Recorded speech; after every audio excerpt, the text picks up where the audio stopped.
കൂടൽമാണിക്യം കഴക നിയമന വിവാദത്തിൽ വിശദീകരണവുമായി ദേവസ്വം ഭരണസമിതി തന്ത്രി പ്രതിനിധി. ജാതി വിവേചനം ഉണ്ടെന്ന് വരുത്തി തീർക്കാൻ നീചമായ പ്രചാരണമാണ് നടക്കുന്നത്. ദേവസ്വം റിക്രൂട്ട്മെന്റ് ബോർഡ് നടത്തിയത് ചട്ടവിരുദ്ധമായ നിയമനമാണ്. നിയമനം കാരായ്മ വ്യവസ്ഥ ലംഘിച്ചെന്നും നെടുമ്പള്ളി തരണനല്ലൂർ ഗോവിന്ദൻ നമ്പൂതിരിപ്പാട് പറഞ്ഞു. വിവരങ്ങളുമായി ലെവിൻ കെ വിജയൻ ചേരുകയാണ്. ലെവിൻ, തന്ത്രി കുടുംബത്തിന്റെ വിശദീകരണം എന്താണ്? ഇതിൽ ഈ കാരായ്മ കരാർ എന്ന് വെച്ചാൽ എന്താണ്?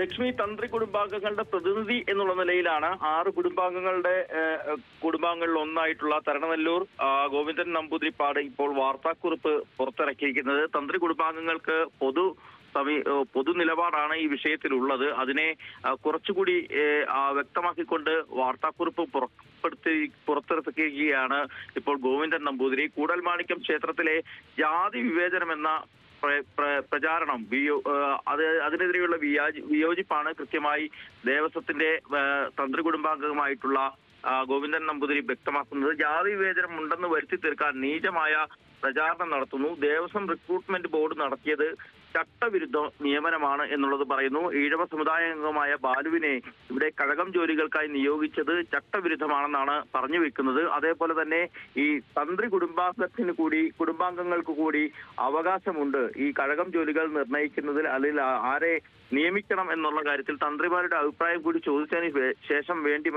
ശേഷം മാത്രം വേണം നിയമനം നടത്താൻ എന്നുള്ളതാണ് അവർ പറഞ്ഞു വെക്കുന്നത്. ഇത് വ്യക്തമാക്കുന്ന സുപ്രീം കോടതി വിധിയുണ്ട്.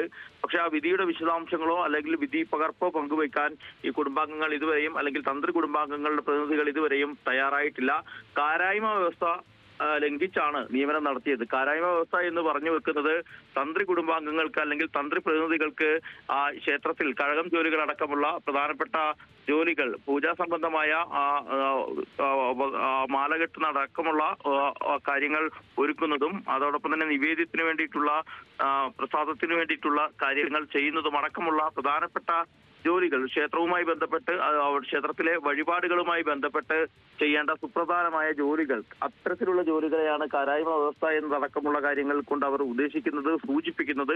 അത്തരം കാര്യങ്ങളിലൊക്കെ ഒരു നിയമനം നടത്തുമ്പോൾ അല്ലെങ്കിൽ അത്തരം ജോലികൾ സംബന്ധിച്ച് ഒരാളെ നിയോഗിക്കുമ്പോൾ തന്ത്രി കുടുംബാംഗങ്ങളുടെ അഭിപ്രായം, അവരുടെ നിലപാട് കൂടി അറിഞ്ഞതിന് ശേഷം വേണ്ടി മാത്രമേ ഇത്തരം നിയമനങ്ങൾ സാധ്യമാവുകയുള്ളൂ എന്നുള്ളതാണ് പറഞ്ഞു വെക്കുന്നത്. അത് വ്യക്തമാക്കുന്ന സുപ്രീം കോടതി വിധിയുണ്ട് എന്നും പറയുന്നു. പക്ഷേ വിധി പകർപ്പോ വിധിയുടെ വ്യക്തതയോ വരുത്താൻ ഇതുവരെയും അവർ തയ്യാറായിട്ടില്ല. ഇത്തരം നിലപാടുമായി മുന്നോട്ട് പോകുമ്പോൾ സമൂഹത്തിൽ ഭിന്നപ്പ് ഉണ്ടാക്കുന്ന രീതിയിൽ കള്ളപ്രചാരണങ്ങളും കലാപ ആഹ്വാനങ്ങളും ചിലർ നടത്തുന്നു. ഭരണസമിതിയിൽ നടക്കുന്നത് രാഷ്ട്രീയ അധികാരത്തിന്മേലുള്ള വടംവലിയാണ്. ആചാരാനുഷ്ഠാന സംരക്ഷണം മുൻനിർത്തി ആശയപ്രചാരണവും നിയമ നടപടികളും സ്വീകരിക്കുമെന്ന് കൂടിയാണ് ഗോവിന്ദൻ നമ്പൂതിരിപ്പാട് പറഞ്ഞു വെക്കുന്നത്. ഇത് ദേവസ്വത്തിന്റെ അഭിപ്രായം ഇക്കാര്യത്തിൽ നമ്മൾ നേരത്തെ കേട്ടതാണ്, അറിഞ്ഞതാണ്. ദേവസ്വം ഭരണസമിതി അടക്കം ദേവസ്വം അടക്കം വ്യത്യസ്ത അഭിപ്രായങ്ങൾ സ്വീകരിക്കുന്ന വിഷയത്തിലാണ് തന്ത്രി കുടുംബാംഗങ്ങളുടെ പ്രതിനിധിയായിട്ടുള്ള ഗോവിന്ദൻ നമ്പൂതിരിപ്പാട് ഇത്തരത്തിൽ നിയമനത്തിനെതിരെ വിയോജിപ്പുമായി രംഗത്തെത്തിയിരിക്കുന്നത്. ജാതി വിവേചനം ഉണ്ടായിട്ടില്ല എന്ന് തന്നെയാണ് അവർ പറഞ്ഞു വെക്കുന്നത്. സർക്കാരും അതോടൊപ്പം തന്നെ ദേവസ്വം ബോർഡും എല്ലാം വ്യത്യസ്ത അഭിപ്രായം, തന്ത്രി കുടുംബാംഗങ്ങളുടെ നിന്നും വ്യത്യസ്തമായ അഭിപ്രായം ഈ വിഷയത്തിൽ ഉയർത്തിയിട്ടുണ്ട്. ജാതി വിവേചനം തന്നെയാണ് നടക്കുന്നതെന്ന് ദേവസ്വം മന്ത്രി VN വാസവൻ നിയമസഭയിൽ ഇന്ന് വ്യക്തമാക്കുകയും ചെയ്തു. അതോടൊപ്പം തന്നെ സംഭവത്തിൽ മനുഷ്യാവകാശ കമ്മീഷൻ കേസെടുത്ത് നിയമ നടപടികളുമായി മുന്നോട്ട് പോകുമ്പോഴും ഇതേ നിലപാട് തന്നെ ആവർത്തിക്കുകയാണ് തന്ത്രി കുടുംബാംഗങ്ങളും അവരുടെ പ്രതിനിധികളും. ലക്ഷ്മി, ലെവിൻ കെ വിജയനാണ് വിവരങ്ങൾ പങ്കുവച്ചത്.